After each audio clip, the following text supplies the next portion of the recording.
Hi, I'm Pete Lucina, the Gadget Guy.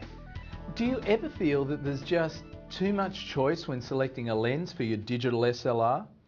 A good way to help you decide is to first consider what type of photos you're likely to be taking, and then make your lens choice based on these criteria.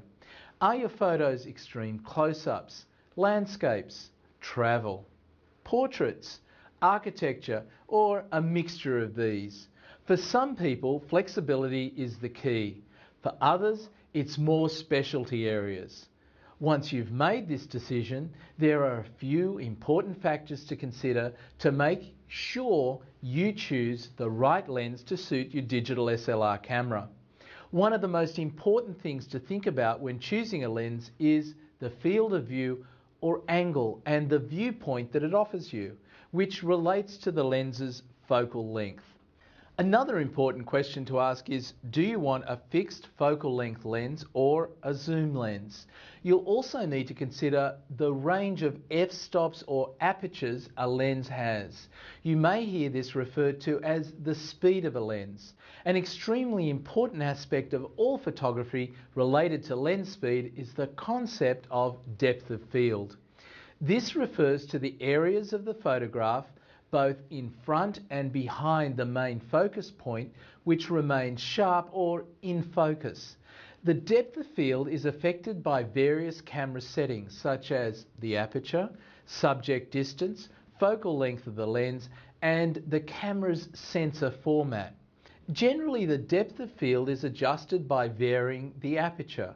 A larger aperture or smaller f number, for example f2, results in a shallow depth of field, so anything behind or in front of the main focus point will appear blurred.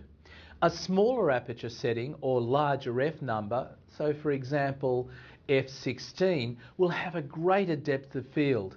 Objects within a certain range behind or in front of the main focus point will appear sharp. You can also change the depth of field by moving the camera in relation to the subject.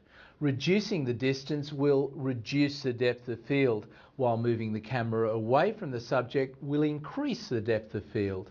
Using lenses of different focal lengths is another way to manipulate depth of field. A lens with a shorter focal length produces images with a greater depth of field. For instance, a 28mm lens at f5.6 produces images with a greater depth of field than a 70mm lens at the same aperture. Lens perspective is another photographic element that needs to be considered when assessing the right lens for your digital SLR. If you photograph a subject with a tele lens and want it to have the same size when photographing it with a wide-angle lens, you have to move closer to the subject. Because this causes the perspective to change, lenses with different focal lengths are said to have a different perspective. So let me demonstrate. Perspective can also cause geometric distortion, which results in changes in the shape of the subject in an image.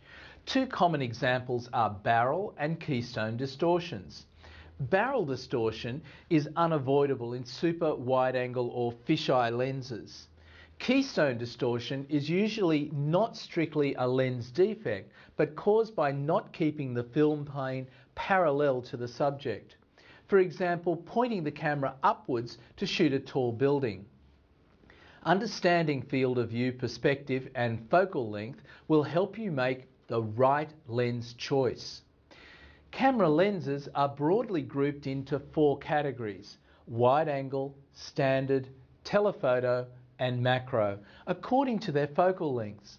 Any lens can be used for any subject, and the choice of a lens's focal length and the perspective that it offers depends on what you want to communicate through your image. Here's a rough guide. For landscapes and interiors, a focal length of around 35mm is mostly used. For portraits, 50 to 100mm is common. For sports, 100 to 400mm is usual, and 300mm or higher is most often used for wildlife and certain sports shots. Now, a thing or two about prime and zoom lenses. There are arguments for and against both, but a prime lens is a lens that has one focal length and cannot zoom in or out. These are available in most focal lengths ranging from wide angle to telephoto. A zoom lens, on the other hand, has a range of focal lengths in the one lens. As a rule of thumb, prime lenses offer better image quality than zoom lenses because they excel at the focal length they're designed for and have the ability to produce high quality, clean, sharp and precise shots. You can always tell a prime lens because the focal length is expressed as a single number, for example 1635 or 400 millimeters. If you want to capture photos of varying focal lengths, such as landscapes, interiors, portraits or sports shots, a zoom lens is probably your best choice because it offers tremendous flexibility. Both Canon and Nikon's 18 to 200 millimeter lenses are great choices for covering a range of focal lengths. Okay, let's now talk about aperture or lens speed. A lens's aperture can vary between large or small. The size of the aperture will directly affect the depth of field in a photo. Larger aperture lenses allow more light in, but there is less depth of field in the resulting photo, while smaller apertures allow for less light to hit the image sensor, resulting in a deeper depth of field. Now, there's a trick to this. An aperture size is allocated a number called an f-stop, but it works in reverse. The smaller the number, the bigger the aperture. The larger the number, the smaller the aperture. There are other features available in lenses to help you take better photos, including image stabilization or vibration reduction. The way this technology works is to reduce the amount of lens shake that comes with hand-holding a camera in low light situations.